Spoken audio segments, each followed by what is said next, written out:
Deep within the Vatican's labyrinthine archives, shrouded in secrecy, lies an enigmatic chamber identified solely by the cryptic designation 114.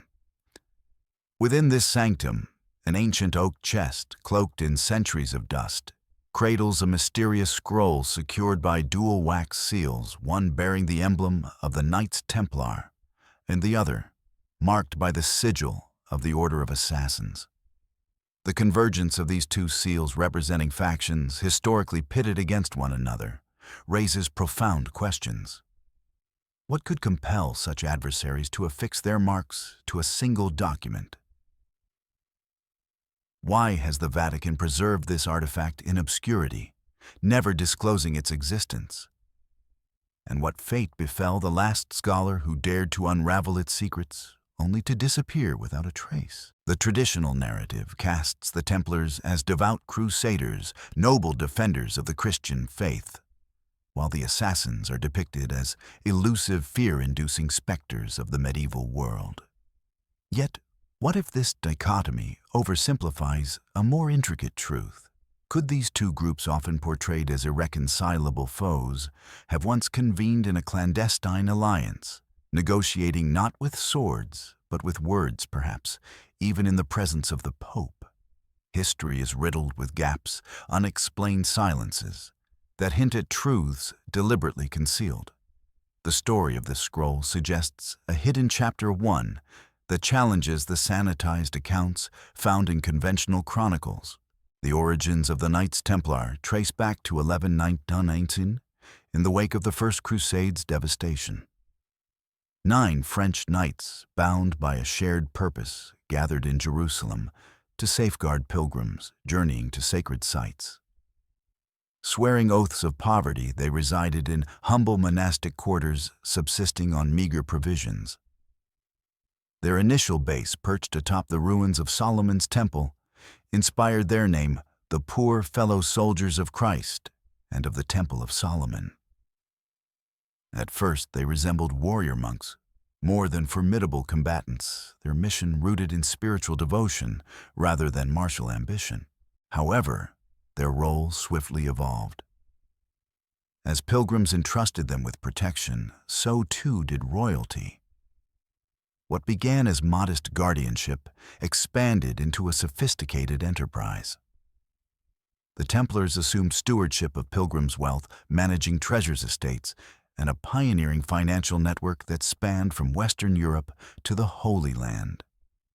This system, a precursor to modern banking, transformed them into a formidable economic force. No longer mere escorts, they wielded influence that rivaled monarchs, their loyalty ostensibly pledged to the Pope, yet increasingly independent of secular rulers. With wealth came power and secrecy. The Templars amassed vast resources, enabling them to construct imposing fortresses across Europe and the Levant. These strongholds, often shrouded in mystery, housed not only gold, but also cryptic documents, maps, and relics of inestimable significance. Their growing autonomy and hidden operations fueled speculation about their true objectives. Were they merely protectors of the faith, or had they become custodians of secrets too perilous to reveal? The enigmatic scroll bearing the seals of both Templar and assassin may hold the key to understanding this shadowy legacy, hinting at a convergence of motives that history has yet to fully illuminate. The precise nature of the treasures safeguarded by the Knights Templar remained shrouded in mystery, known only to be inviolable, once entrusted to their iconic Red Cross beyond even the reach of the French monarchy. Remarkably, this authority flourished under the Church's vigilant oversight, yet the Vatican found itself powerless to curb their influence. The Templars transcended their role as mere defenders of the faith, emerging as the discreet financiers of the Crusades. A subtle pact had formed intertwining spiritual dominion with martial might. However, as their power grew unchecked, whispers of unorthodoxy began to circulate. Murmurs suggested that Templar leaders engaged in esoteric rites, practices predating Christianity itself, conducted in secrecy within their fortified strongholds. These ceremonies, it was rumored, were not acts of devotion, but invocations of forces beyond the realm of faith. Concurrently, a shadowy counterpart emerged from the rugged terrains of the Middle East, distinct from the Templars' opulent domain. This was no Western order, but a clandestine faction known as the Assassins, wielding neither wealth nor castles, only the precision of their daggers and the cover of darkness. Their emergence marked not an initial clash, but the opening gambit in a covert struggle unrecorded by conventional chronicles. While the Templars ascended with the patronage of monarchs and the Holy See, the Assassins arose from the margins of a fractured Islamic world. Born from a persecuted sect within the Shia Ismaili community, deemed heretical by Sunni authorities, they sought refuge in the remote fastnesses of Persia's Alborz Mountains. Far from initiating their legacy with violence, the Assassins were founded on a revolutionary principle that faith should serve as a beacon of emancipation, not a tool of oppression. In the 11th century, as the Islamic world grappled with division, the Ismailis, ostracized and driven into seclusion, established hidden enclaves beyond the reach of imperial forces. From one such stronghold emerged Hassani Saba, a scholar and tactician whose vision reshaped the course of history. Credited with founding the Order of Assassins, Hassan lacked material wealth or armies, but commanded an unparalleled asset: unwavering loyalty. He trained his followers in an array of disciplines: calligraphy, philosophy, linguistics, subterfuge, and combat, instilling in them the conviction that sacrificing one's life for a righteous cause was the ultimate honor. This nascent order, unnamed yet feared, earned the whispered epithet Hashashin from their adversaries. Rejecting conventional warfare, they wielded small venom-laced blades concealed within their garments, targeting not armies, but pivotal leaders. A single calculated strike could unravel an entire military campaign, collapsing it with surgical precision. The Assassins' legacy, etched in their infamous deeds, was not one of indiscriminate slaughter, but of strategic disruption, forever altering the dynamics of power in their era. The Assassins struck indiscriminately, targeting Seljuk commanders and Crusader nobles alike, unbound by religious divides. To them, any figure disrupting the delicate equilibrium of power became a mark. Their warnings were chillingly subtle: a dagger slipped beneath a pillow or a cryptic note etched with arcane symbols designed to instill dread without bloodshed. The mere uncertainty of who might be next kept monarchs and clerics awake, gripped by unease.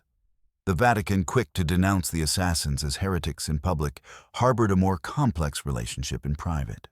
Unearthed correspondence, hidden for centuries, suggests that certain cardinals covertly enlisted their services for tasks too delicate for the Church to openly sanction.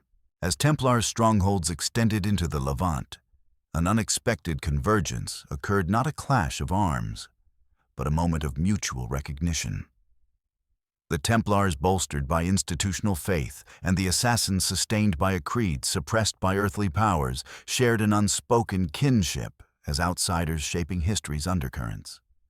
A little-known Latin manuscript recounts a clandestine meeting in 1173, under the cover of moonlight, when a Templar knight was ushered into Masyaf, the Assassins' impregnable citadel.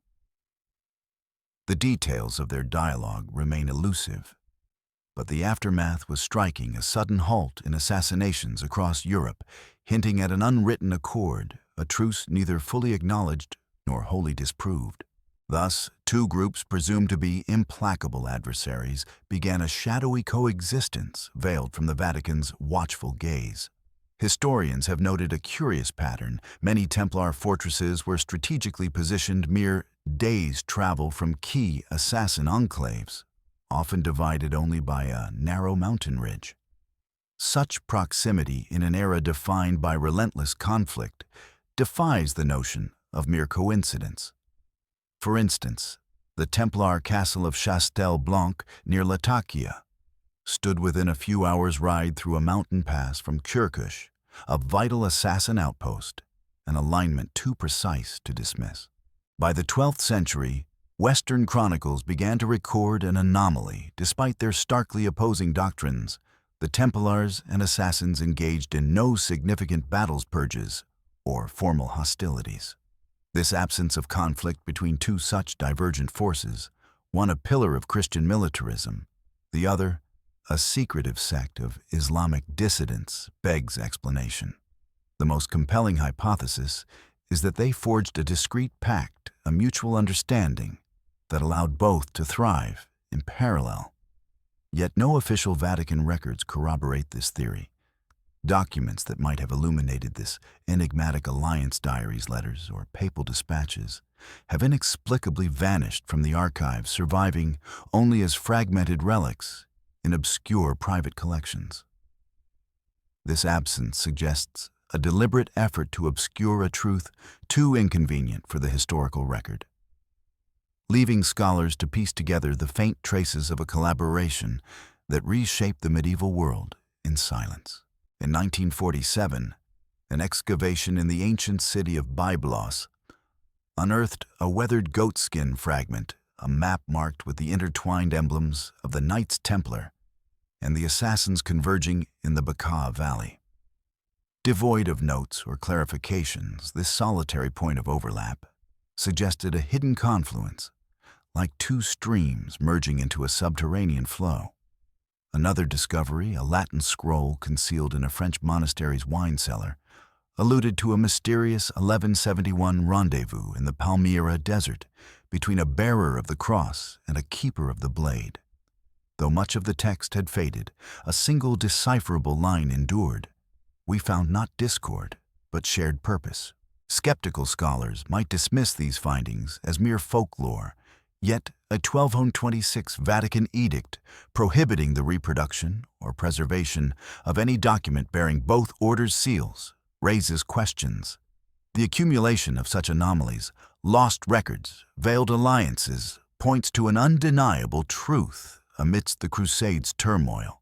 The Templars and assassins maintained an enigmatic silence, not of neglect, but of deliberate intent. This absence of conflict suggests a calculated agreement, prompting inquiry not into whether they met, but when and to what end. The most unsettling historical truths are not those left unwritten, but those inscribed and then meticulously erased. Throughout the 12th and 13th centuries, as the Crusades convulsed Europe and the Levant peculiar patterns emerged, certain high-profile eliminations attributed to the assassins curiously aligned with moments that advanced the Roman Church's interests. The sudden deaths of Western lords defying Vatican authority, reformist clerics challenging orthodoxy, and Muslim leaders obstructing papal diplomacy were executed with precision, leaving no trace of accountability. Centuries later, fragments of evidence resurfaced not in the Vatican's grand archives, but in humble monasteries across Switzerland, Persia, and Armenia. Among these illicitly preserved texts, meant to have been destroyed, revealed tantalizing clues. One document, a 14th century manuscript blending Latin and ancient Persian, stood out. It bore two distinct seals, one a slightly flawed papal imprint, the other a crescent moon entwined with a twin-bladed symbol widely regarded as the assassin's mark. Though not an explicit directive to kill, its language was suggestive. Those who obstruct the path to Jerusalem's truth must be ushered to another realm. Silence illuminates faith. Let shadow guide the defiant to its embrace. While some Western academics branded it a forgery, the Vatican's 1743 decree ordering the immediate seizure of all copies centuries after the original's creation lends credence to its significance. This aggressive suppression of an ancient text suggests an effort to conceal a collaboration too sensitive for the historical record, hinting at a complex interplay between the Templars, the assassins, and the Church that reshaped the medieval world in ways yet to be fully understood. If the documents were mere fabrications, why did they inspire such dread? In the annals of the Maronite order nestled in Lebanon's mountains, a monk recorded a cryptic observation envoys from the Holy See ventured across the Mediterranean to parley with those branded as heretics, yet they carried a clandestine resolution far removed from divine supplication. This solution, it seems, emerged not from sacred rites, but from the shadowed precision of a hired blade, a tool the Vatican could never wield openly, but might discreetly employ. Though publicly vilified as heretics, the assassins became an unacknowledged instrument their survival within Crusader territories, and the convenient demise of the Pope's adversaries serving as silent testimony to this veiled alliance. In the cloak of Knight missives exchanged hands, not through official couriers, but via elusive figures who materialized at dusk and vanished by dawn, their identities unrecorded, yet their influence indelible. The Vatican's persistent refusal to open certain ancient vaults accessible to only a handful of individuals in recorded history suggests these exchanges bore secrets too potent to reveal. The question thus shifts from whether the Templars and assassins communicated to what mutual purposes they served, necessitating centuries of concealment. History has rarely favored entities unbound by crowns, dynasties, or sanctioned creeds. Yet both the Templars and assassins not only endured, but flourished for generations. Their longevity stemmed from a potent and perilous trait, unwavering allegiance to their own missions unbound by external authority. The assassins posed a formidable challenge to Orthodox Islamic empires, targeting rulers who upheld rigid hierarchies. Rejecting conventional Sharia, they anchored their beliefs in introspective faith, seeking not territorial dominion, but the disruption of minds that governed it. A single well-timed assassination outweighed the might of countless soldiers. Similarly, the Templars emerged as a profound threat to Europe's monarchies, amassing wealth armies and fortresses that rivaled royal domains. Though nominally under papal authority, their loyalty grew increasingly ceremonial, their true power rooted in their role as the financial backbone of the Crusades. This autonomy rendered both orders these objects of resentment. The assassins' defiance of political structures unnerved Islamic rulers, while the Templars' vast resources, land gold, and influence surpassed those of many European crowns. The King of France, ensnared by debts to the Templars, found himself powerless to challenge them. Both groups, operating beyond the constraints of traditional power, wielded their independence as a weapon reshaping the medieval world in ways that defied the era's rigid hierarchies. Their ability to thrive amid hostility underscores a shared ethos loyalty to a cause above all else, a principle that allowed them to navigate the treacherous currents of their time, while leaving an enigmatic legacy that continues to elude full comprehension. To both Christian and Islamic realms, the Templars and assassins were persistent irritants, defying the established order. Yet their very independence made them invaluable to all. Monarchs sought their coffers for loans to fuel campaigns. Pontiffs relied on their discretion to neutralize adversaries. Armies depended on their covert intelligence networks for strategic maps, and merchants entrusted them with armed escorts for safe passage. Like daggers concealed within the folds of empires, the Templars and assassins were reviled yet indispensable. Without their subtle interventions, the medieval world faltered its delicate balance, teetering toward chaos. Their survival hinged not on brute strength, but on their uncanny ability to become essential cogs in a turbulent era. Despite public denunciations by day rulers and prelates, dispatched emissaries under cover of night to negotiate clandestine affairs within their fortified enclaves. This perilous dance of diplomacy was executed with finesse, allowing both orders to endure despite accusations of heresy and efforts to tarnish their legacies. They operated without fanfare, their presence felt in pivotal historical junctures, their influence woven into the fabric of events without ever raising a banner. Their continued existence was not a gift, but a calculated necessity, for crossing an assassin invited lifelong scrutiny, while betraying the Templars ensured financial ruin, a reality that instilled fear across courts and councils. In the ancient cities of Acre and Tripoli, once vibrant hubs of commerce, faith, and conflict, more than sacred chants resonated within their stone walls. Unrecorded gatherings took place shrouded in secrecy, with no witnesses or official acknowledgement. Forbidden texts suggest that around 1192, as the Third Crusade waned, an enigmatic envoy departed the Templar stronghold in Acre, journeying south toward the assassin-controlled mountains. Bearing no emblems and carrying only a small iron chest draped in black cloth, their mission remained opaque. Yet mere weeks later, a prominent European noble was assassinated in Jerusalem. The Templar leadership disavowed any involvement, but witnesses noted that Acre's fortress blazed with torchlight through the night, a sign reserved for their most critical assemblies. The intrigue deepened in Tripoli in 1203, as both orders faced mounting pressures from emerging Byzantine and Mamluk alliances. Rumors circulated of a covert meeting held beneath a derelict church, where the usual Templar sentries were replaced by unmarked knights, a striking deviation from their mandated display of the cross. These shadowy encounters, absent from official chronicles, hint at a collaboration too sensitive to document. The Templars and Assassins, despite their divergent creeds, appear to have forged a pragmatic alliance, leveraging their unique strengths to navigate the shifting tides of power. Their ability to operate in the margins, indispensable yet untamed, ensured their enduring presence in a world where loyalty to a higher mission trumped allegiance to any throne or altar.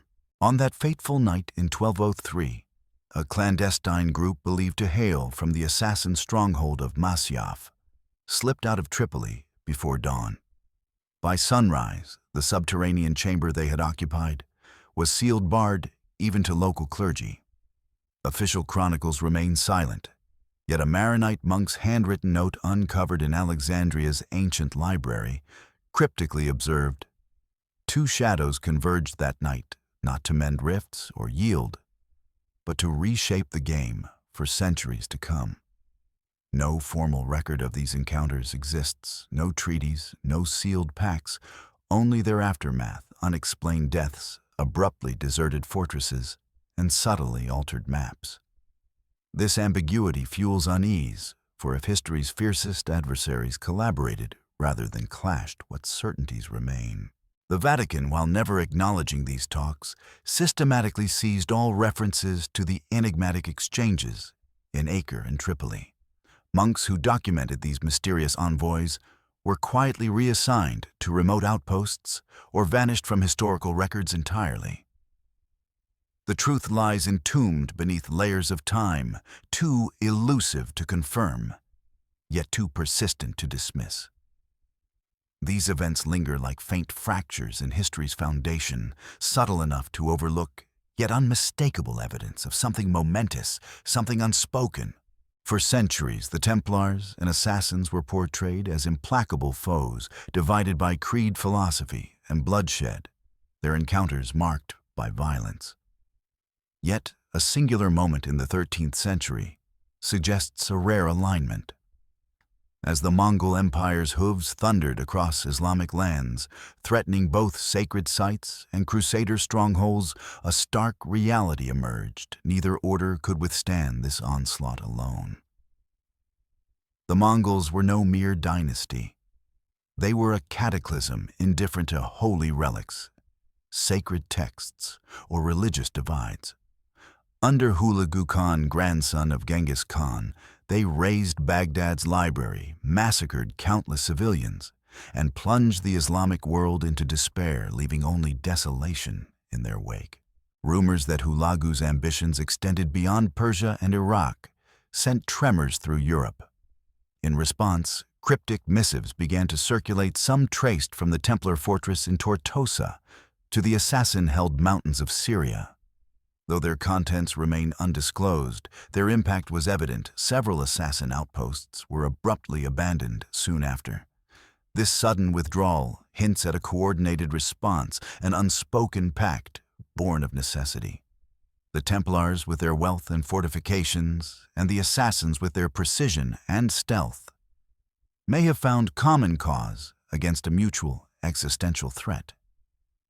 The absence of documented conflict between them during this period, coupled with these subtle traces of communication, suggests a fleeting convergence, a moment when two irreconcilable forces align to preserve their existence. This hidden chapter, obscured by the Vatican's silence and the sands of time, underscores the pragmatic adaptability that allowed both orders to navigate the chaos of a world under siege. As the Mongol threat loomed, both the Templars and assassins redirected their efforts eastward, anticipating the invaders' advance. A forbidden Latin manuscript, later suppressed by the Vatican, bore a cryptic inscription: "When the northern tempest rises, the cross and the blade must unite to meet it." No formal alliance was ever proclaimed, no treaty, no recorded pact, yet during the 1258 siege of Baghdad, witnesses reported an extraordinary sight. White-cloaked knights adorned with the Templar cross, fighting alongside Muslim warriors wielding curved daggers.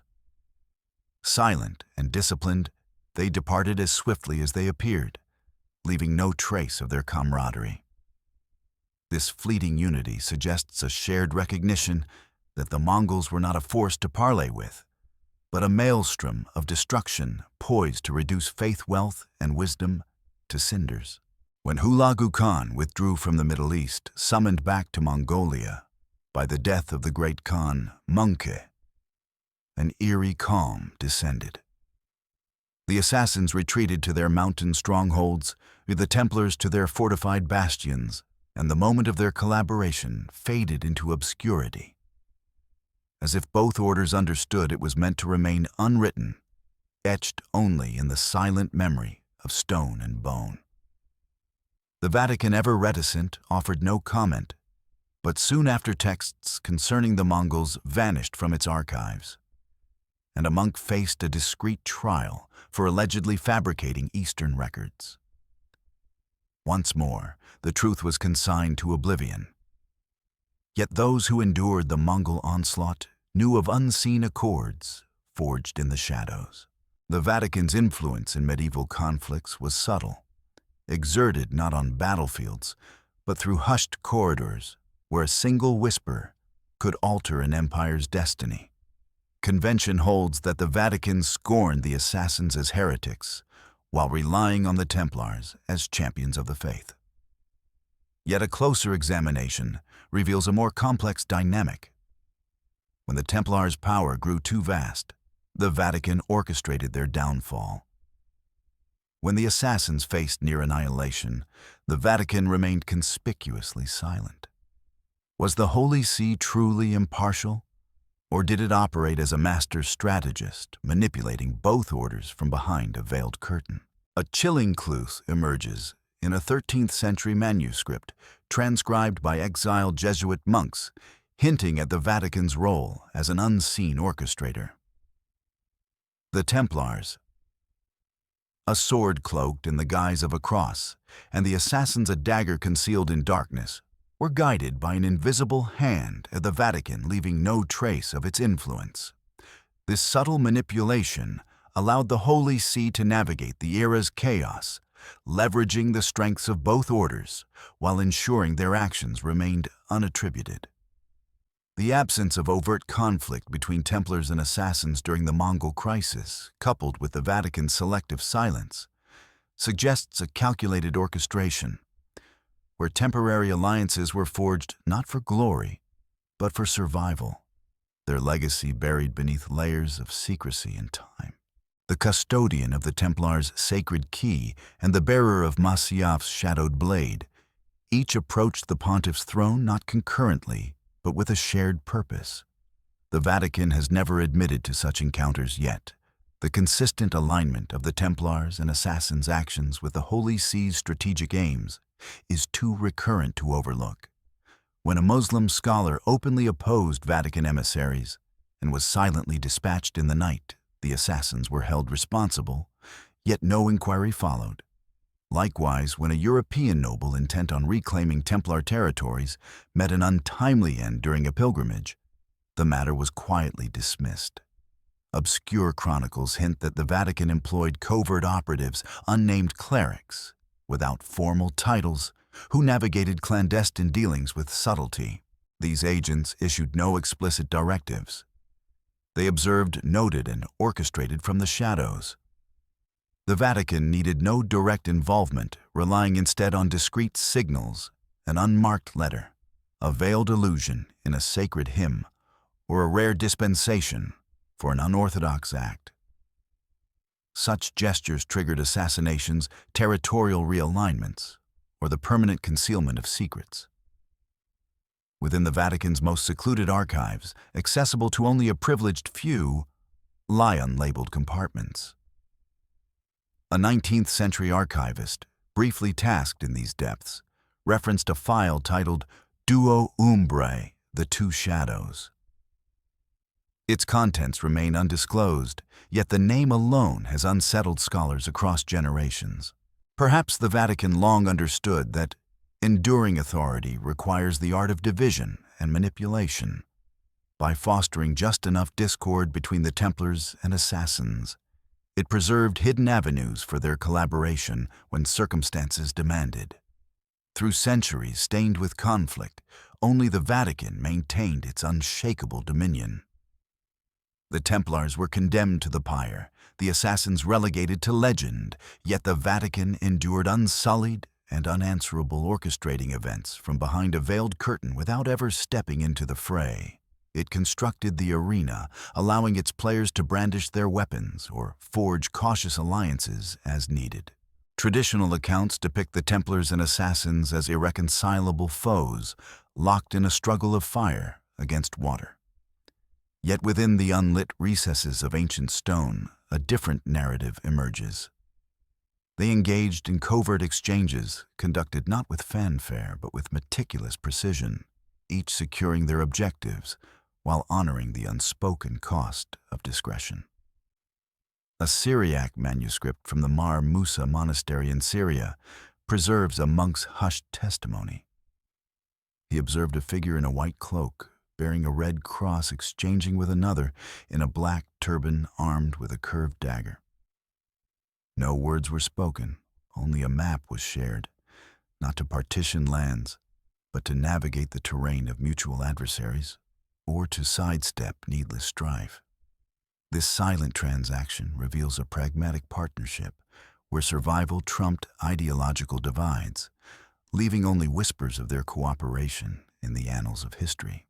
The Assassins maintained a covert network of informants woven into the fabric of markets, cloisters, and port cities, while the Templars disguised their operatives as pilgrims, traders, or clergy to gather intelligence. Each possessed access to secrets the other could not uncover alone. Over time, their exchanges evolved beyond mere information, encompassing sophisticated technologies. A record from the Templar stronghold of Crac des Chevaliers details a compact trebuchet with enhanced range, its design credited to an enigmatic figure bearing no insignia, but speaking with an Eastern accent, a blueprint absent from contemporary European military treatises.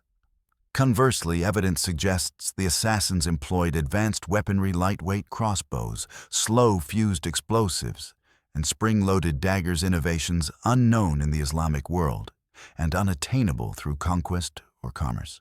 This was no alliance born of camaraderie, but a tacit understanding between two elusive forces, each respecting the other's limits. A subtle nod in the darkness, a crate left beside a crumbling wall, or a fleeting glance at a city's threshold conveyed their intent without words. The frequency of these exchanges remains uncertain, yet their remnants persist, peculiar schematics, defying known medieval craftsmanship weaponry that appeared and vanished, and operations executed with uncanny precision, once thought spontaneous. Modern historians describe this as a hidden stream of Crusader-era knowledge. But a few daring scholars propose a bolder conclusion. The Templars and Assassins not only clashed, but collaborated, sharing intellectual resources in a manner no battlefield could replicate. This exchange of knowledge posed a profound challenge to the Vatican's authority, for when two powers share such insights, they bypass the need for an intermediary, fundamentally altering the dynamics of control. Within the Vatican's clandestine library, a nondescript wooden shelf, unlisted and accessible only to the highest-ranking cardinals, harbors a collection of forbidden texts and prescribed scrolls. Among them lies a small parchment secured with wax-infused red thread, bearing the sole inscription, Jerusalem 1190. Its origins, how it reached the Vatican, who delivered it, or why it remains sealed after 8 centuries, are unknown. Yet what unsettles even the most seasoned clerics is the dual emblem at its head, a red Templar cross alongside a black circle pierced by a curved blade, the covert mark of the Assassins. This enigmatic document hints at a collaboration too potent to be openly acknowledged, suggesting a moment when the Templars and Assassins transcended their roles as adversaries to forge a pragmatic partnership. Their exchange of technological and strategic insights, conducted in the shadows, enabled them to navigate the complexities of their era with unparalleled efficacy. The Vatican's silence on this matter, coupled with the careful preservation of such a relic, underscores the delicate balance it maintained, fostering just enough rivalry to keep both orders in check while allowing their cooperation to serve its broader aims. This hidden current of shared knowledge reveals a medieval world far more interconnected and nuanced than traditional narratives suggest, leaving a legacy that continues to intrigue and elude. Two symbols inherently incompatible rest side by side on a single parchment. Their silent presence, a challenge to historical orthodoxy. Solano Ventresca, the last recorded librarian to handle this scroll in 1897, described its contents as concise, yet profoundly unsettling, each line piercing the core of established narratives. He claimed it detailed a clandestine gathering in 1190 on Jerusalem's fringes amidst a fierce campaign. Held in a subterranean chamber, possibly a pre-Judaic shrine to Baal. No clergy, royalty, or witnesses attended. 2 emissaries, one from the Templars, one from the Assassins, sealed a pact by letting their blood drip onto a sheepskin, binding them not to territorial disputes or warfare, but to a far greater peril, the stewardship of knowledge. Their agreement focused on sharing intelligence about political and religious figures, exploiting their authority for personal gain. Clandestine routes for moving arms and wealth between Europe and the Levant, and archaeological secrets hidden beneath Jerusalem's sacred grounds. Revelations potent enough to destabilize the pillars of global faiths. Most haunting was a line Ventresca could scarcely reread. Henceforth, he who disrupts this equilibrium shall not perish by steel, but be erased from history's annals. After reporting to the Vatican, the scroll was locked away in the deepest recesses of the secret library, reserved for texts deemed threats to the foundations of belief. From that moment, all references to Jerusalem 1190 were suppressed, related documents seized, and implicated scholars reassigned. Ventresca himself disappeared, following a supposed pilgrimage to southern Italy, never to be seen again.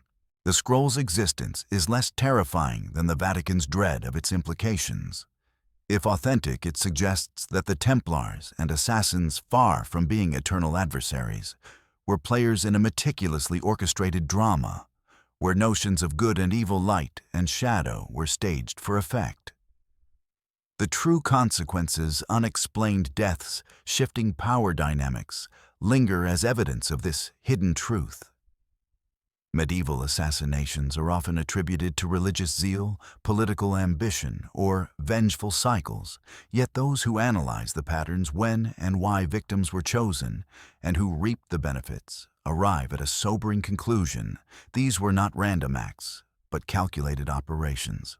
The assassins' fearsome reputation stemmed from their ability to strike the untouchable, infiltrating sacred halls, to eliminate leaders, or leaving daggers on royal beds within fortified castles, felling the powerful in moments. Yet it was not their blades that instilled true terror among the elite. The precision and coordination of their actions, paired with the Templars' strategic maneuvers, suggest a deeper collaboration, one that operated beyond the visible stage of history. The Vatican's silence, coupled with its aggressive suppression of the scroll, hints at a truth too disruptive to acknowledge a moment when two legendary orders united not in conflict, but in a shared mission to control the flow of power and knowledge, reshaping the medieval world in ways that remain obscured by time and design. Who provided the names for their deadly lists? A cryptic Latin inscription unearthed beneath the stone floor of a forsaken Provençal monastery offers a chilling clue. The man fated to perish tomorrow once barred land from the temple. His name was whispered within stone walls. We handled the rest. This aligns with the enigmatic death of Duke Henry of Toulouse, a vocal critic of the Templars' heavy taxation and alleged hoarding of illicit wealth. Struck by a lone arrow during a hunting expedition, he fell in a direction devoid of hunters. 3 days later, his estate was discreetly transferred to a minor church under Templar financial oversight, a transaction too precise to be mere chance, suggesting a calculated resolution. In Aleppo, a parallel incident resonates. A cleric renowned for condemning Western alliances was slain mid-sermon with no perpetrator identified. Weeks later, a Templar supply outpost rose near assassin-controlled borders, unchallenged and undocumented, as if one death secured a reciprocal favor. Scholars tracing these seemingly disparate assassinations across 2 centuries discern a deliberate pattern not driven by personal vendettas, but by strategic eliminations to pave the way for treaties, conceal secrets, or silence emerging threats. The Vatican may not have issued explicit orders, but its tacit approval is evident.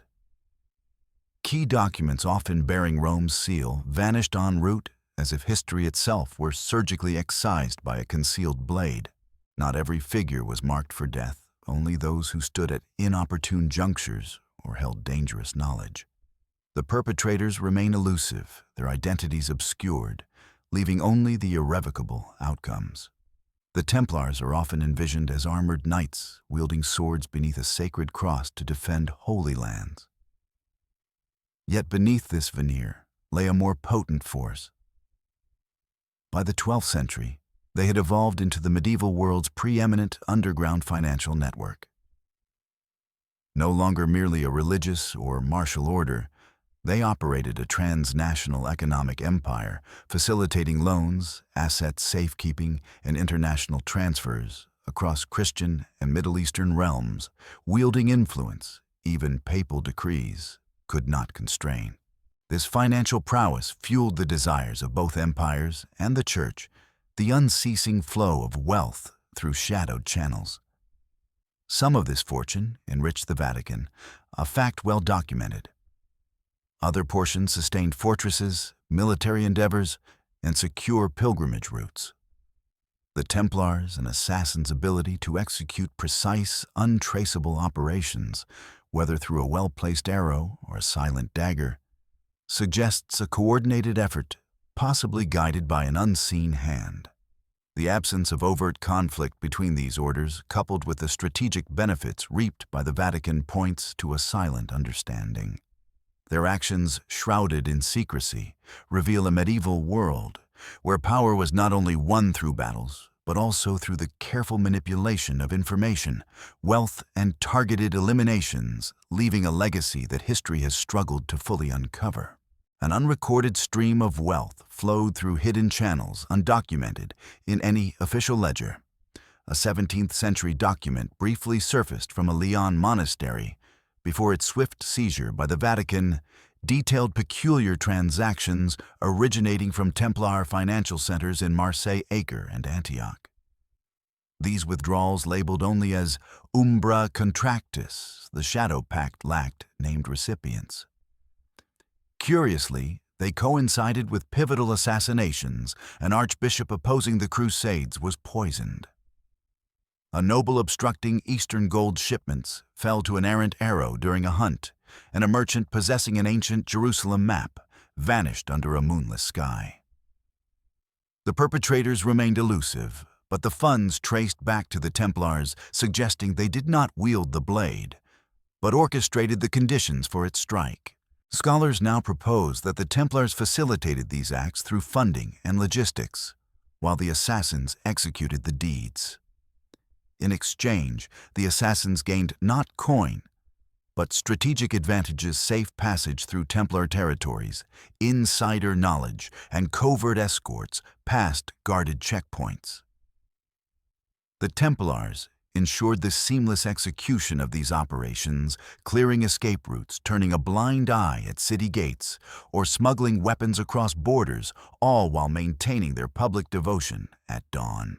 This unspoken arrangement operated like a spectral mechanism, flawless and untraceable, with those who dared to expose it erased from history, their names and legacies obliterated. In this intricate dance, the Templars served as the sword, the assassins as the concealed dagger, and the Vatican as the chessboard dictating the rules without ever touching the pieces. The Holy See wielded an authority so profound that even emperors knelt before it, yet it never needed to issue direct commands. To sustain its dominion, the Vatican perpetuated a delicate equilibrium, fueled by enmity and precarious balance. Between the 12th and 14th centuries, whenever the Templars grew overly powerful or the assassins excessively audacious, a sudden event carefully orchestrated restored the stalemate, preventing either from achieving total supremacy or suffering complete defeat. The Vatican, a master of subtle manipulation, maintained this triangular dynamic with precision. When the Templars sought unchecked authority over Eastern lands, the Church discreetly stoked tensions with the assassins. Conversely, when the assassins disrupted trade routes vital to Catholic merchants, the Vatican subtly leaked intelligence to Western knights, ensuring neither side gained lasting dominance. This calculated orchestration allowed the Holy See to preserve its influence, leveraging the Templars' financial might and the assassins' lethal precision to shape the medieval world. The Umbra Contractus transactions reveal a shadowy collaboration where gold and blood were exchanged with surgical accuracy, leaving no trace in official records, but reshaping history through silent agreements and strategic eliminations, all under the Vatican's watchful, unspoken guidance. Whenever the Templars and assassins sought mutual understanding, a new crisis conveniently arose, rekindling distrust and nurturing division, like a carefully tended sapling never permitted to tower too high, nor allowed to wither. A leaked 8th century note from Monte Cassino Abbey reveals a chilling directive. Among those who wield weapons, sow the conviction that only the Church can broker peace. Once convinced, they will kill in our name, ensuring their necessity endures. This encapsulates the essence of the triangular dynamic. The Templars relied on the Vatican for their legitimacy, the assassins for their survival against annihilation, and the Vatican depended on both to keep history in constant flux. While wars raged, the world's gaze fixed on battlefields. But the Vatican required no such arenas. A subtle shift, a redrawn map, a withheld blessing, or a rescinded pardon could unravel fragile truces. One side would retaliate, the other would strike bloodshed, would resume, and the Church's authority would be reaffirmed. The world's survival did not hinge on peace, but on the belief that peace was attainable through the Vatican's mediation. From its ancient stone halls, The Holy See emerged as the nexus of every blood-soaked path, orchestrating clandestine deals, fraught with peril, unverifiable oaths, unwitnessed pacts, and betrayals scripted from the outset. Initially, when the Templars and assassins exchanged intelligence maps and even technological innovations, they believed they held the reins. They assumed each trade, whether a shared schematic or a covert resource, tilted the balance in their favor. Yet they overlooked a fundamental truth: such covert alliances endure only as long as they serve a greater authority. That authority was the Vatican, which deftly maintained its dominance. The precise moment their silent bond began to fray remains unclear, perhaps a miscalculated assassination or a lost shipment of gold. But the true rupture occurred when both orders grew confident in their independence. The Templars, with their sprawling financial empire across Europe, began to entertain notions of manipulating even the Pope. The assassins, with their covert influence penetrating Islamic courts, started declining Western contracts, asserting their autonomy. The Vatican, ever vigilant, bided its time. When the moment was ripe, it subtly guided a blade into the right hands. King Philip IV of France, crippled by debts to the Templars, received a discreet nudge from Rome, suggesting that the order's wealth and waning piety posed a threat. This calculated whisper set in motion the Templars' downfall, illustrating the Vatican's mastery in maintaining control. By fostering just enough discord to prevent either order from achieving supremacy, the Holy See ensured its own enduring power, orchestrating a delicate balance where every move, whether a handshake or a betrayal, served its grand design, leaving only shadows and silence in the historical record. In the East, assassin strongholds crumbled not under the swords of their avowed foes, but at the hands of Muslim forces once subtly bolstered by Vatican emissaries. In the West, Templars faced arrest, torment, and execution by fire. Both orders, blindsided, fell to former allies who had once exchanged covert nods in the shadows.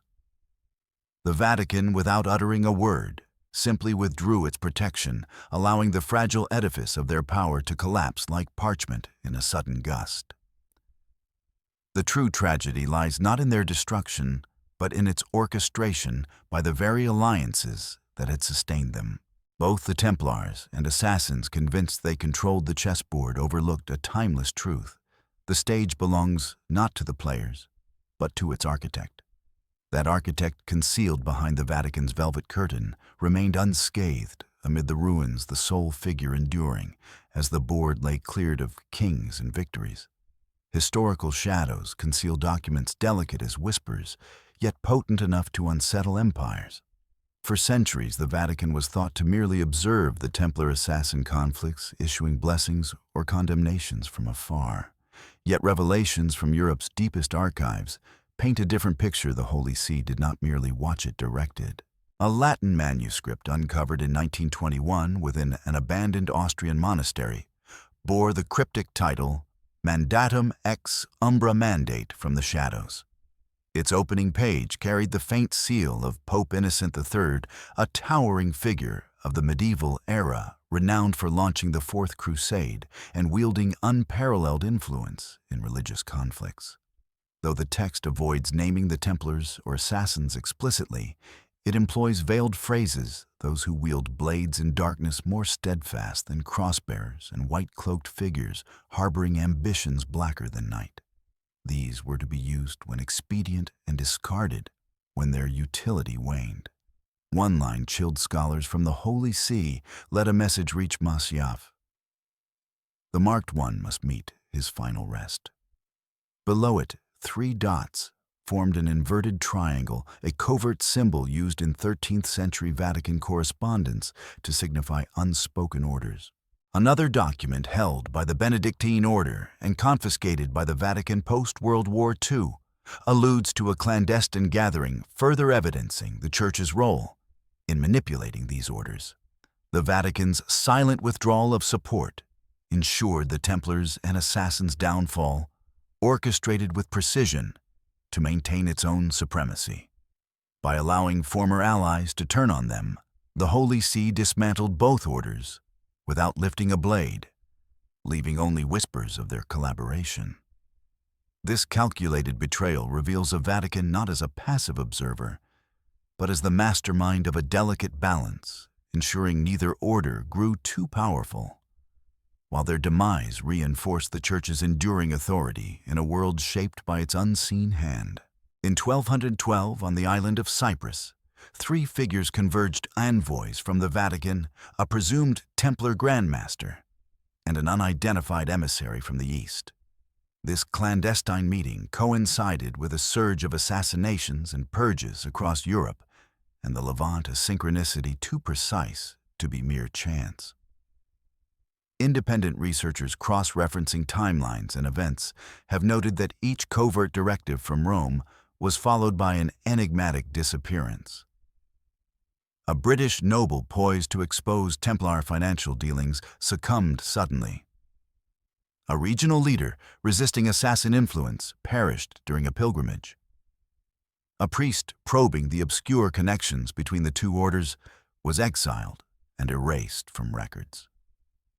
The Vatican has never admitted to issuing such orders, yet fragments of evidence, scribbled margins, charred vellum seals persist like smoldering coals, testifying to a truth that endures without official acknowledgement. This truth required only enough deaths to instill fear and enough suppression to remain buried. If the Pope issued such commands, the world's moral dichotomy dissolves, replaced by a spectrum of decrees, some proclaimed from pulpits, others murmured behind stone walls. The Vatican's agents were not the cloaked spies of popular imagination, but robed clerics clutching Bibles and greeting others with, "Peace be with you." In medieval times, many clergy served dual roles not merely as spiritual guides, but as operatives of surveillance and manipulation. Driven by a relentless pursuit of unseen influence, the Vatican understood that controlling the Templars and assassins required not brute force, but infiltration using faith as a weapon, confessions as intelligence, and trust as a tool for betrayal. A leaked document from the Carthusian order near Avignon reveals a secretive initiative known as Project Vox Dei, the Voice of God. Far from a public sermon, this program trained operatives to emulate sanctity, gaining the confidence of organizations beyond the Vatican's overt reach. These agents were schooled to speak as monks, yet think with the precision of assassins, to lead with piety, while reporting every whisper, and to forge alliances or eliminate targets without leaving a trace. A subtle reference in notes from Monte Oliveto Maggiore Abbey highlights one such mission, a priest named Brother Anselm dispatched by the Vatican to a Templar stronghold in Sidon. His role was not to preach, but to observe influence and, if necessary, act decisively. This covert strategy underscores the Vatican's mastery of manipulation, weaving a network of control through loyalty and deception. The Cyprus meeting of 1212, shrouded in secrecy, likely set the stage for such operations, aligning the Templars' and assassins' actions with the Church's broader objectives. The absence of formal records, coupled with the swift silencing of those who questioned these ties, suggests a deliberate effort to obscure a reality where faith and subterfuge intertwined. This hidden history reveals a Vatican not as a passive arbiter, but as a cunning orchestrator, shaping the medieval world through whispered directives and silent betrayals, leaving only faint traces in the shadows of time. Brother Anselm served as a preacher within a Templar stronghold for 4 years, before a senior commander succumbed to poisoned sacramental wine, after which Anselm vanished from all records. In the East, assassin fortresses occasionally hosted Western scholars studying theology, a term frequently noted in the Vatican's confidential dossiers. Some of these visitors never returned their fates unrecorded, as if they had seamlessly merged into the assassin ranks. Each night, coded messages traversed hidden networks embedded within monastic cells, relaying intelligence to unseen handlers. The true number of such agents remains unknown, but their impact is undeniable. Both the Templars and assassins acted on manipulated information, each misstep tightening the Vatican's grip. These operatives dispatched by the Church sought no recognition, no graves, relics, or honors, merely a fleeting mention. In restricted archives, embedded, active, effective. The Vatican thus maintained vigilance in every stronghold ears, in every clandestine council and influence in realms beyond divine oversight. These agents blended invisibly, offering gentle smiles and clasped hands in prayer, initiating shifts so subtle they went unnoticed until their effects were irreversible. In Catholic tradition, baptism signifies a sacred entry into the community of faith, cleansing the soul under divine light. Yet, unrecorded rituals performed far from altars in dimly lit stone chambers served a darker purpose, binding individuals to a covert network transcending religious divides. Known as Initium Silentium, and the beginning of silence, these rites pieced together from charred fragments found in a library were not designed for salvation, but for allegiance to a shadowy web. Participants, whether knights, scholars, merchants, or even assassins, belonged to no single order. The ceremony, devoid of crosses or holy water, mimicked sacred rituals closely enough to deflect scrutiny, maintaining an air of legitimacy. Initiates faced three solemn questions. Do you forsake false radiance to embrace true shadow? Will you swear fealty not to a person, but to an unspoken cause? Will you hold silence even as your spirit falters? Those who consented placed a hand on a small stone tablet, unadorned by crucifix or dagger, etched only with a circle enclosing three pointed breaks, a symbol believed to represent the triad of Vatican Templars and assassins.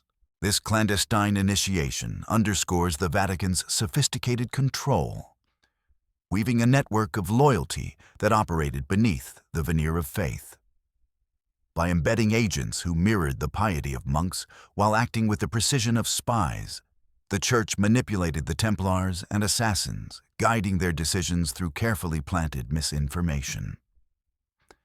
The absence of overt traces, coupled with the seamless disappearance of figures like Anselm, reveals a Vatican not merely observing, but orchestrating, ensuring its influence endured through silent rituals and unseen directives. This hidden system, binding disparate forces in a delicate balance, reshaped the medieval world, leaving only whispers of its existence in the shadows of history. Centuries ago, a clandestine ritual emerged, shrouded in secrecy and devoid of formal pledges or invocations. This unspoken covenant, documented solely in a rare manuscript penned by a 17th-century cardinal in exile, served to induct individuals of exceptional intellect and unwavering loyalty, who could never openly align with any single faction. These initiates became spectral emissaries, navigating seamlessly between citadels, cloisters, and obscure enclaves, unrecorded by history. The text suggests that prominent figures within both the Templar and Assassin orders participated in this enigmatic rite, forging covert alliances that endured undetected for decades. The Vatican predictably disavowed any knowledge of this practice. Yet records of unorthodox baptisms remain locked within its archives, guarded under an edict mandating eternal silence. This ritual, far from a spiritual sacrament, was repurposed to forge a shadowy coalition, one without emblem allegiance or divine patron.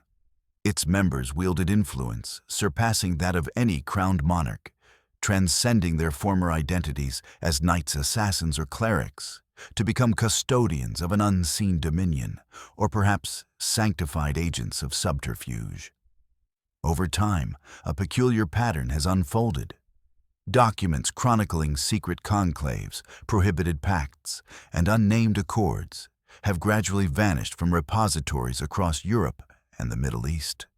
This erasure is not a sudden act, but a meticulous, gradual excision, as though history itself is being quietly dismantled page by page. At the Royal Library of Aragon, A chart once existed delineating concealed pathways, linking Templar strongholds to assassin bastions, inscribed in a cipher unknown to linguists. By 1754, when scholars sought to examine it, they found only a pristine sheet bearing faint traces of ink, as if meticulously scoured with a corrosive agent. The librarian, when pressed, offered only a cryptic remark.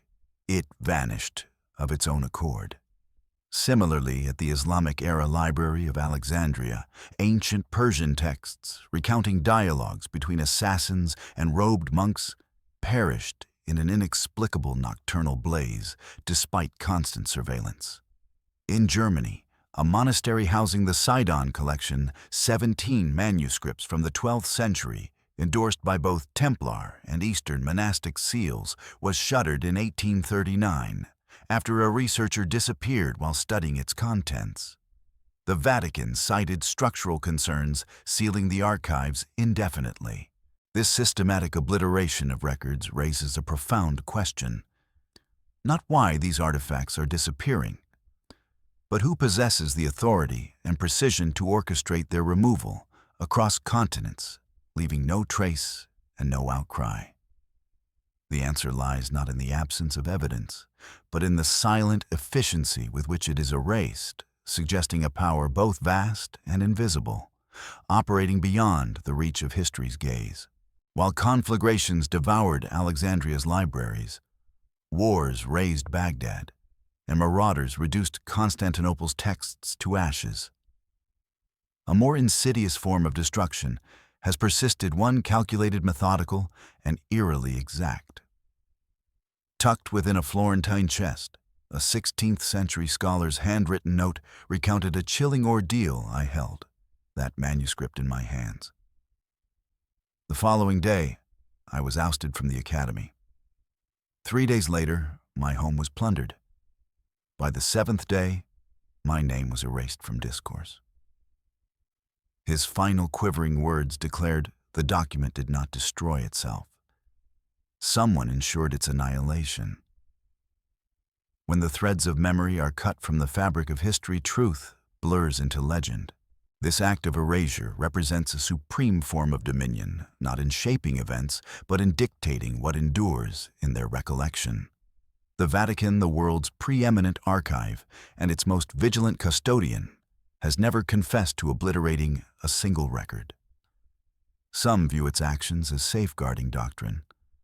Others see it as incinerating history without flames. When the past is wrested from humanity's grasp, truth loses its claim to existence. No covert pact endures indefinitely, particularly when forged in silence and sustained by fleeting allegiance. As murmurs of a bond between Templars and assassins spread from the Holy Land to Europe, younger leaders began to question whether they served a noble cause or were mere pawns in a grander scheme. A subtle tempest stirred within their ranks. In the Templar strongholds of Acre and Tortosa, distrust surged toward those perceived as overly receptive to Eastern ideologies. One commander, Sir Galland du Mor, met a grim fate executed in secrecy for allegedly exchanging texts with an outsider of another creed. No proof was presented, no public hearing held, only a swift blade in the shadows and a life extinguished before dawn.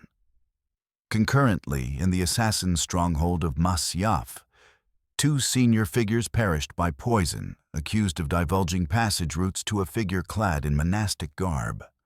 Western reports later revealed both had partaken in the clandestine rite of Anidium Centi, a silent consecration intended to unite 3 disparate powers.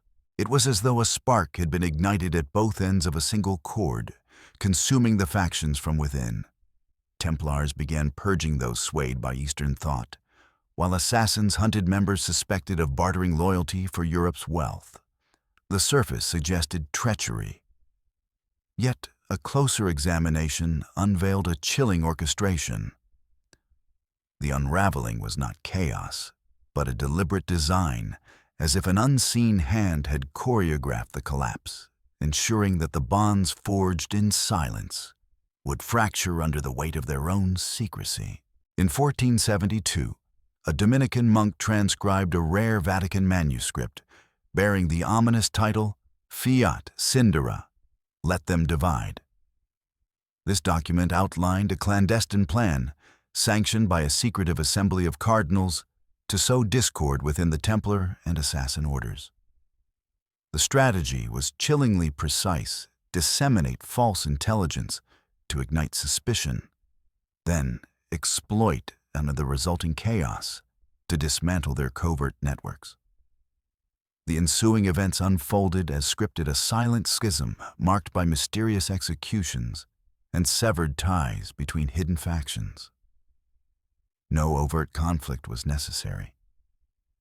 A seed of doubt planted in secrecy was sufficient to unravel the fragile coexistence of these shadowy powers. The Templars convinced of betrayal by the assassins, and the assassins certain of treachery by the Templars, turned inward oblivious to the orchestrator concealed beneath a flowing white mantle. The Vatican, far from being a neutral bystander, emerged as the silent architect of their downfall, wielding whispers sharp enough to topple empires and cold enough to entomb legends. Within this shadowy realm, one figure loomed large: Hassan-i-Sabah, the enigmatic founder of the assassins, known to his foes as the Old Man of the Mountain. Upon his death in 1124, the assassins were not yet a global force, but his legacy had taken root not in conquest, but in the dread he instilled in the hearts of empires. Legend holds that Hassan died in solitude within the fortress of Mashiaf, leaving no grand ceremony or public testament, only silence. Yet whispers persist of a final missive addressed not to his followers, but to the Templars. In the early 20th century, a peculiar document surfaced at the Santa Maria della Grazia monastery, inscribed in archaic Latin and titled De Ultima Verba, of the final words. Attributed to a Templar envoy who visited Mashiaf in the year of Hassan's passing, it bore no official seal and read, "We are but men wielding blades for others' causes. When the blood dries, only those who shape memory prevail. Trust not the one who lingers between light and shadow, for he serves neither." I leave no relics, only a question. What will you do when the chronicler of history wields not a quill, but a key? Though some scholars branded it a forgery, the Templars' Annales Obscurae records an undocumented journey to Mashiaf in 1124, coinciding with Hassan's death. Was this a mission to parley, intimidate, or receive a cryptic warning? Notably, shortly after a small Templar contingent abandoned their operations in Tripoli, retreating northward to construct an uncharted monastery. Scattered 17th century records describe a stone tablet within its walls, etched with a single haunting phrase: "We were forewarned." This enigmatic withdrawal and cryptic inscription suggest a truth buried not in battle, but in the silent exchange of a final, unsettling message.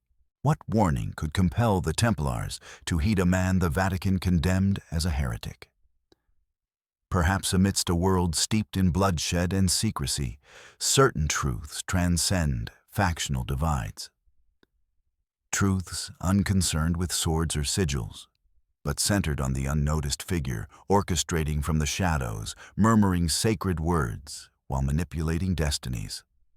Hassan-i-Sabah's death in 1124 left no tangible legacy, yet his lingering question endures a subtle testament not crafted for public veneration, but directed toward former adversaries who, in their final understanding, became his unwitting confidants.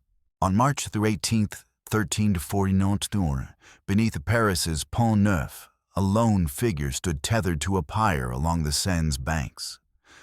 The silent crowd watched as flames began to rise around Jacques de Molay, the last Grand Master of the Knights Templar, branded a heretic by both Pope and French crown. Unyielding, he neither wailed nor pleaded. Instead, as fire grazed his limbs, he turned toward Notre Dame Cathedral, and according to sparse chronicles, uttered an enigmatic final phrase: "Truth rests beneath our steps." No blaze can erase memory. For centuries, scholars deemed this a poetic flourish, but in the early 20th century, excavations beneath Paris's ancient Templar fortress revealed a startling discovery: a subterranean chamber adorned with Templar emblems containing a partially burned wooden chest.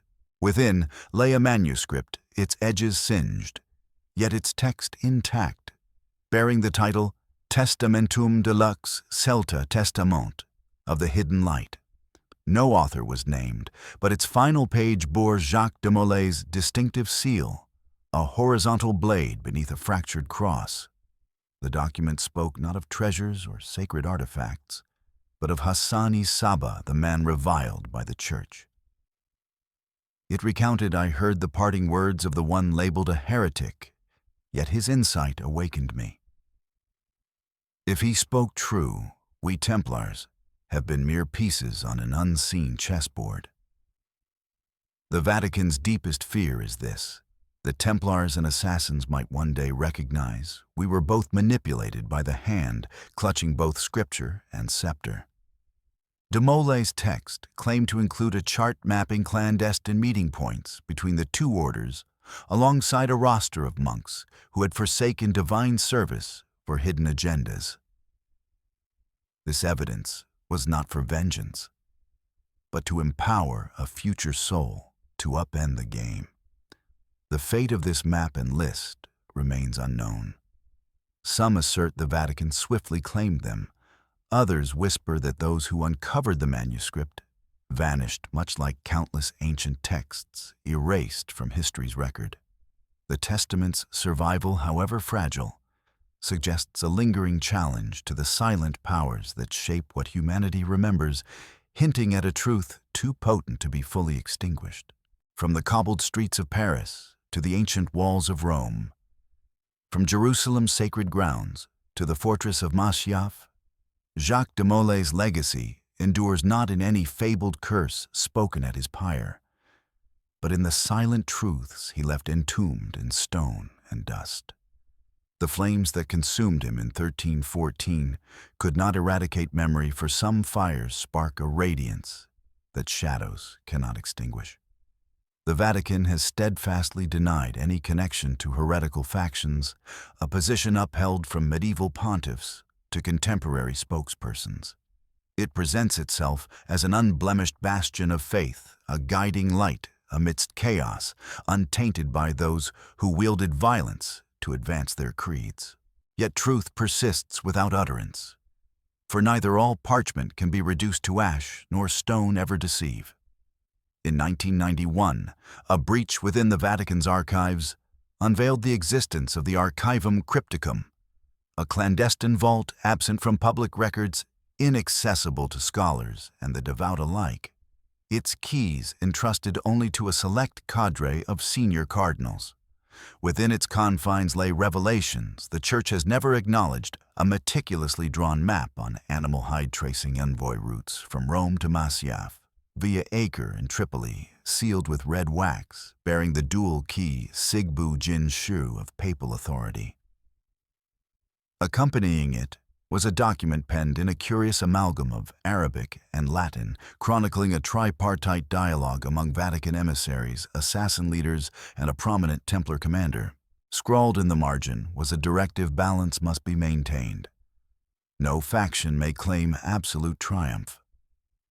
Most striking was a modified Bible, its handwritten addendum in crimson ink proclaiming, "And the Lord declared, let those who bear swords regard each other with dread, for the third shall govern through prayer." These artifacts remained concealed, as those who attempted to disclose them faced inexplicable misfortunes, sudden resignations, mysterious accidents, or complete disappearance. A Jesuit priest covertly photographed 2 pages and sent them to an independent archive in Prague, only to be declared voluntarily relocated to an undisclosed monastery. 6 months later, his whereabouts unknown. These secrets endure not from universal ignorance, but from widespread fear of their confirmation. If the Vatican once mediated between Templars and assassins, not as a peacemaker, but as a cunning puppeteer, then every sacred relic is stripped of divinity, every rite reduced to performance, and every prayer rendered a hollow reverberation in a grand charade. The Vatican's official stance remains one of denial. Yet the Archivum Crypticum whispers of a truth too profound to be silenced, preserved in the silent testimony of stone and the faint traces of ink that refuse to fade. Beneath the earth's deepest strata, where stone bears indelible etchings, no tool can efface truth, lies resolute, unyielding, and defiant of oblivion. Not every conflict erupts over ideological rifts. Some are waged to obliterate recollection itself. In the early 14th century, after years of quiet, Pope Clement V issued the papal bull Pastoralis Praemunentii in 1307, decreeing the arrest of all Templars across Europe. Concurrently, Eastern chroniclers noted a parallel campaign. Assassins in Alamut, Syria, and Persia faced relentless persecution not only by regional powers, but by armed contingents led by Christian pilgrim priests from the West. Why would the Vatican target the very groups it had once covertly aligned with? The explanation may hinge on a single phrase: systematic erasure. Historians unaffiliated with the Church have noted the timing was far from coincidental. In 1305, a secretive conclave convened in Avignon, attended by three figures with access to the Archivum Crypticum, the Vatican's restricted vault. 3 years later, synchronized purges for heresy erupted, not targeting sacred sites or fringe sects, but pinpointing the strongholds that once served as conduits between Templars and assassins. Confidential Vatican records bear a stark injunction: Denda Memorialia, erase the memory. This directive, marked by a crimson seal, outlined the demolition of fortresses, the incineration of texts, and the discreet elimination of those who knew too much, not for doctrinal deviance, but for their dangerous knowledge. A weathered account from a Franciscan monk in France recounts I glimpsed a roster of 112 locations slated for obliteration. Not sanctuaries, but repositories where traces of clandestine gatherings lingered. Among them were the assassin stronghold of Masyaf of the Templar monastery in Paris, the chapel of Santa Lucia in Bologna, and a crypt beneath St. Peter's Basilica in Rome. What secrets did these sites conceal? Treaties, correspondences, or evidence of an alliance absent from sacred texts? Following the purges, the Vatican proclaimed a tidy narrative: the Templars were extinct, the assassins a mere Eastern fable. History, it declared, demanded clarity, not ambiguity. Yet this meticulous erasure unsettles. For no evidence vanishes so thoroughly unless its architect is also its redactor. No maps, no accords, no missives between leaders survived, only fragments, charred, torn, or encoded beyond deciphering. The Vatican disavowed any role, yet its actions betrayed not the haste of a cornered fugitive, but the calculated precision of one torching a forest to erase their tracks. The absence of records speaks louder than their presence, suggesting a campaign not to flee culpability, but to rewrite the past with surgical exactitude, leaving only whispers of a truth too tenacious to be fully silenced. When the factions that once wielded blades were dismantled, the orchestrator of their demise required no weapon, only the weight of silence. In the wake of purges that left behind blood rubble and an oppressive hush, the world assumed no Templars or assassins endured to recount the truth. Yet, a curious manuscript penned by an anonymous 15th century monk and discovered in a Maltese library pierced the meticulously crafted veil of obscurity. The text described a lone figure boarding a vessel under a starless sky, carrying neither kin nor riches, but a linen-wrapped scroll and a chest adorned with two intertwined symbols, the Templar cross and the assassin's crescent blade. His identity remained unrecorded, known only by the moniker, whispered by Maltese fishermen, who glimpsed his solitary form at dawn atop the cliffs, the custodian of memory. The account notes he dwelt in seclusion on a lofty hill, interacting solely with a young orphan girl he raised as his own. One day both vanished, leaving their hut bare, save for a tattered cloth affixed to the wall, with a corroded dagger inscribed with a faint charcoal message. The two realms were never foes, but coerced into mutual destruction. Contemporary scholars posit he was among the last of the triangular liaisons agents trained by the Vatican to facilitate covert exchanges among the Church Templars and assassins. As the network crumbled, he chose not resistance, but disappearance, bearing the final evidence of their shared history. Whispers suggest his modest boat reached North Africa's shores, where an ancient Islamic monastery, once a clandestine outpost for the assassins, offered refuge. A 17th-century Moroccan chronicler recorded an elder arrived his chest, bearing both emblems. He sought not fame, but one thing, that the burned truths might one day be read.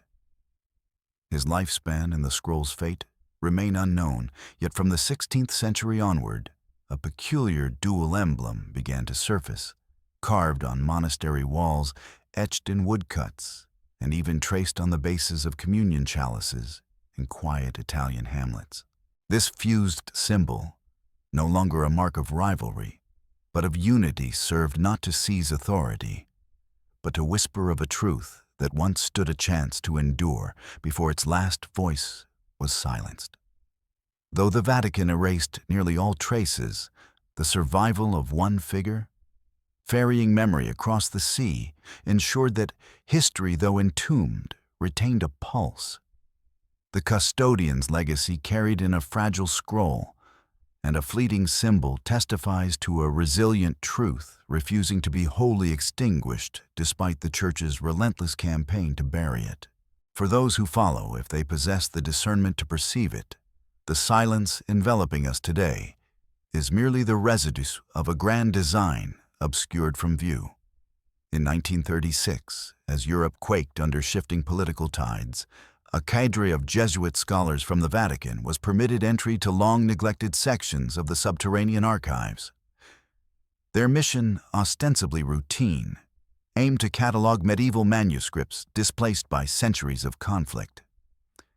Yet after 3 days of meticulous exploration, they stumbled upon an astonishing find, a marble passage sealed by a black iron door devoid of handles, hinges, or any mention in architectural records. Carved above the portal was a singular, enigmatic glyph, unfamiliar to theological texts, but instantly recognizable to the scholars for its composite elements, the sign of esoteric wisdom melded with the Templar cross and the assassin's crescent blade. Its purpose, origin, and the reason for its sealing with black iron, a material absent from the Vatican's construction records, remained a mystery. Notably, the door lacked a keyhole, rendering it impenetrable. Father Domenico Felli, the expedition's leader, later confided in a private journal unearthed only after his death in 1972. From beyond that barrier came a sound not of voices or mechanisms, but a rustling, as if countless pages quivered in unison, as though the chamber itself were recalling its secrets. Abruptly, the Vatican terminated the inquiry, dispersing the team to remote monasteries and classifying their findings under Classificato Nigrum absolute secrecy. In 1941, amidst World War II's turmoil as bombs threatened Italy's borders, many archival treasures were evacuated. Yet the black iron chamber was omitted from all records, as if it had never existed, its memory deliberately expunged. A single clandestine photograph endures, captured by a daring scholar. It depicts the door illuminated by a stray beam of light that reveals a faint inscription near the base, a repository for what must not be remembered. No one returned to the site, and inquiries were forbidden. To this day, the Vatican maintains its stance: no such door exists within the main archives. Yet some portals, uncharted on any map, lead not to places, but to memories deemed too perilous even for divine recollection. The notion that the assassins are extinct, reduced to romanticized Eastern lore, persists. However, in 1974, a journal surfaced within a weathered chest at the Santa Maria de Monticelli Monastery in Italy, hinting at truths that refuse to fade. This sealed chamber and its elusive symbol suggest a hidden history preserved not in open defiance, but in the quiet resilience of truths that linger waiting for those bold enough to seek them. Within an unassuming chest in the Santa Maria de Monticelli Monastery, a hidden narrative emerged, the unpublished reflections of Cardinal Benedetto Grimaldi, once prefect of the Vatican Library. His journal, devoid of title or pagination, contained entries in a steady yet quivering script, with one line underscored in crimson. On the night of June 11, 1947, I encountered a figure from another time.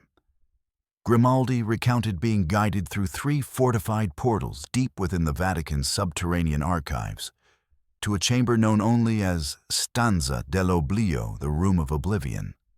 There, he met not a diplomat or scholar, but a lean, middle-aged man, with hair bound behind his neck, speaking a blend of ancient Arabic and Latin. On the man's left hand was a faded tattoo, a curved dagger entwined with a crescent moon. He sought neither absolution nor negotiation, only to affirm that he remembered. Identifying himself solely as Samir, he bore no title or surname, yet Grimaldi noted his eyes mirrored those in ancient depictions of Hassani Sabah, profound, serene, and tinged with the sorrow of centuries marked by bloodshed and deceit. Samir claimed no leadership or vendetta. He left behind a single artifact, a weathered leather fragment etched with dual inscriptions. In Latin, memoriae, fidelis servus Dei, a faithful servant of God's memory. In ancient Persian, death pales beside the terror of being forgotten. Grimaldi, a steadfast skeptic, wrote, "I once thought history was merely bones and dust. But that night I learned it possesses eyes, a voice, and wounds that never fully mend." I cannot fathom what the Vatican wrought upon his order. I know only that he came not to menace, but to caution. The journal abruptly ends months later, with no further entries. Curiously, Grimaldi resigned without explanation, retreating into solitude until his death in 1976. The chest housing his journal, secured by 3 seals, was rediscovered decades later during routine archival maintenance. The Vatican has never addressed the account, but its final line unsettles readers. "I once believed I safeguarded faith, but perhaps I was chosen only to forget." Samir vanished, his destination unknown. Yet following this encounter, a series of ancient maps and manuscripts once secured by the Vatican began to disappear inexplicably. Perhaps someone is reconstructing what was interred. Perhaps a reawakened memory refuses to slumber. Among Europe's myriad sacred artworks, one unassuming painting, La Natività Segreta, the secret nativity, crafted in the late 15th century and attributed to an unnamed Florentine artist, hints at this enduring truth, suggesting a legacy that persists in quiet defiance of oblivion. For years, an unassuming painting, La Natività Segreta, rested in obscurity within a modest chapel nestled in the Arezzo Mountains of Italy, overlooked until 1981, when a restoration expert discerned a hidden detail beneath its surface. Concealed in the canvas's lower right corner were 2 minute interlocking emblems, a vivid red Templar cross and the crescent blade of the assassins, visible only under magnification. This discovery sparked intrigue. The painting's pallid interplay of light and the precise rendering of Mary's hand bore striking resemblance to Michelangelo's technique, though no definitive record confirms his authorship. A fragmented manuscript from the Medici library, however, contains a note in Michelangelo's purported hand: "Death does not conclude. History resides in the hands that conceal it." Far from a conventional nativity, La Natividad Secreta portrays more than the Virgin Mary and Christ child. In the shadowed background beyond the stable's glow, two cloaked figures stand in silent confrontation, each grasping a distinct object. Infrared analysis reveals their forms. One wields a cross sheathed as if a blade, while the other clutches a tightly wound scroll. Absent are angels or shepherds. Instead, these figures appear to guard something greater than the infant himself. A French art historian, after exhaustive study, remarked, "Michelangelo did not paint truth overtly. He placed it where only discerning eyes would seek it, leaving it to endure." Mainstream scholars dismiss the findings as mere symbolic flourish or later additions. Yet, a persistent question lingers: if Michelangelo knew such a secret, who revealed it to him, and why embed it within a nativity, the epitome of sacred iconography? Some speculate Michelangelo encountered a copy of the leather scroll attributed to Jacques de Molay, while others suggest a clandestine meeting in 1496 with a gray-robed figure in Rome just before he began sculpting La Pietà. Perhaps he took no sides, recognizing a singular truth art alone can harbor secrets unconsumed by fire. Today, the painting's whereabouts are undisclosed, with the Vatican citing preservation needs. Yet in surviving reproductions, the dual symbols persist, small mute, like sentinels eternally bound to the child they shield. Michelangelo's work perhaps was not solely a tribute to divinity, but a whisper to posterity, a testament to truths too resilient to be erased.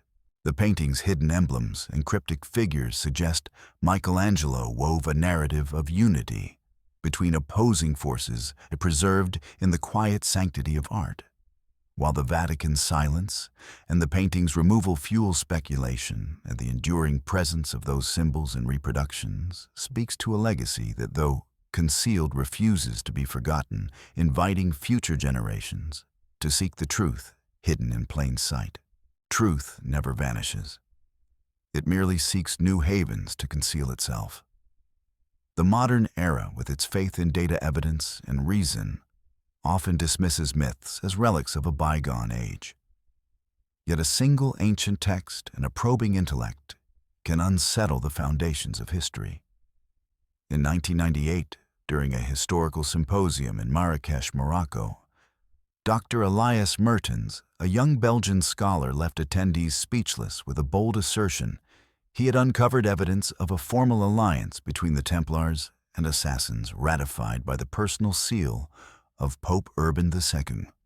Lacking the original document, he presented 3 scanned images: a seal merging the Templar Red Cross with the assassin's crescent blade, a page inscribed in Latin and ancient Persian, and a maritime chart tracing a route from Acre to Alamut, via 3 covert resupply points, one labeled Via Sancta, the hidden holy path.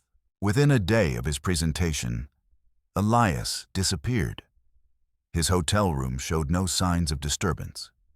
His passport, wallet, and possessions remained untouched, but his laptop and USB drive containing the scans were missing, never to be recovered. Moroccan authorities launched an inquiry, but it yielded no results. The Belgian government sought diplomatic access to no avail. Elias's family received an unsigned, unpostmarked note bearing a single line: "Silence ensures memory's endurance." In the ensuing years, academic journals attempted to authenticate the documents Elias referenced, but none succeeded. A grainy video recorded by a student on an outdated camcorder remains the sole record. In it, Elias's voice resonates: "I reject the notion that they were true adversaries. They were framed as foes, but chose to unite in secrecy, recognizing a shared truth: the true adversary lurks behind the seat of power." Then, he vanished as if erased from existence. Speculation abounded. Was he silenced by extremist factions, eliminated by guardians of Vatican secrets? Or did he knowingly cross a threshold from which return was impossible? A year later, cryptic graffiti appeared on a stone wall behind Alexandria's ancient library in Egypt, depicting two hands, one clad in Templar armor, the other, in assassin leather, exchanging a scroll. Beneath in French read, "Those who once spoke now rest beneath the tides."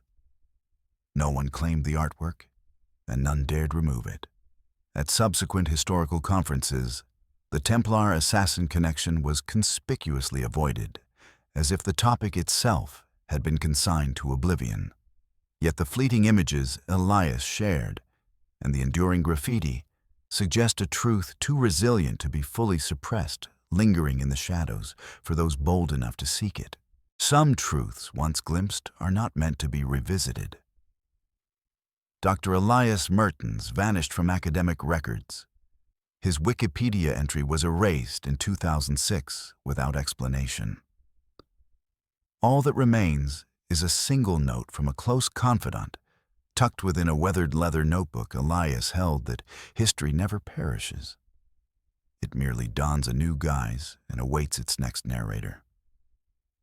Over 8 centuries have elapsed since Templar knights faced the pyre, and assassins faded into Persia's uncharted peaks.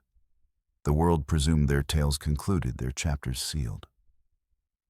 Yet every hidden scroll, every emblem concealed in art, every fleeting message from a lost scholar whispers a persistent truth: to perish is not to vanish, but to retreat into shadow, enduring through subtler means.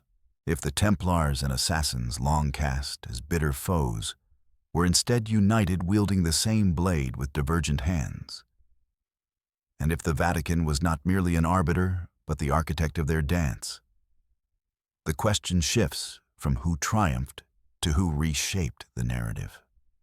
Why do we, from scholars to lay people, engage with a history so heavily redacted it defies trust?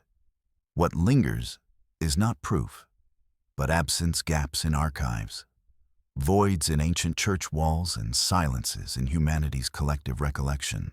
Today's secret societies, Freemasons, Skull and Bones, Illuminati, bear new titles, yet their rituals echo the past.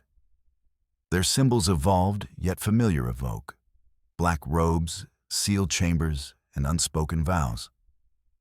Perhaps the Templars and assassins no longer exist by name, but their essence, their covert framework, and the archive once dreaded by the Vatican persist within unaccountable centers of influence.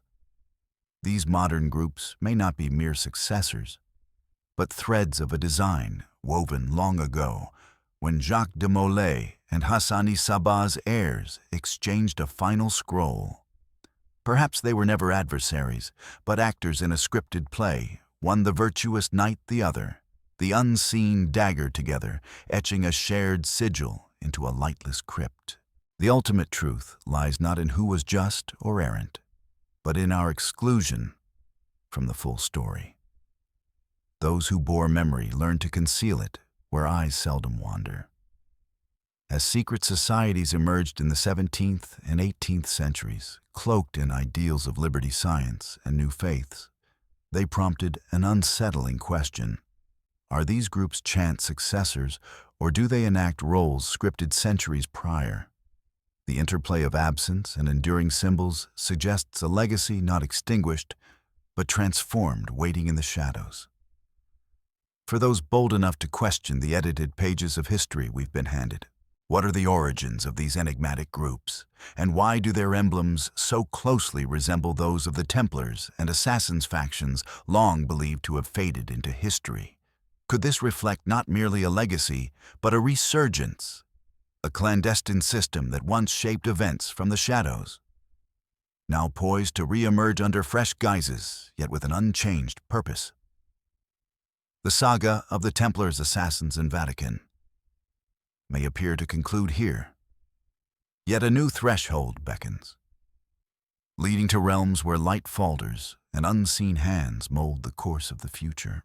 The echoes of these ancient orders suggest a continuity that transcends their dissolution, hinting at a design that persists beneath modern titles, like Freemasons, Illuminati, or Skull and Bones.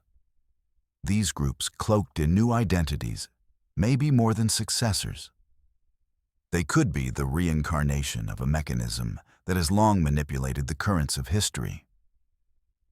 Their symbols evolved, yet hauntingly familiar, raise questions about whether the past was ever truly buried or merely repositioned, waiting to influence anew. This hidden narrative, obscured by time, invites us to ponder: are these societies independent entities, or are they extensions of a plan crafted in darkness centuries ago? As one chapter closes, another unfolds, revealing a world where truth remains just out of reach, guarded by those who thrive in secrecy. The story of these shadowy alliances is but a glimpse into a deeper, unrevealed history, where the interplay of power and silence continues to shape our understanding.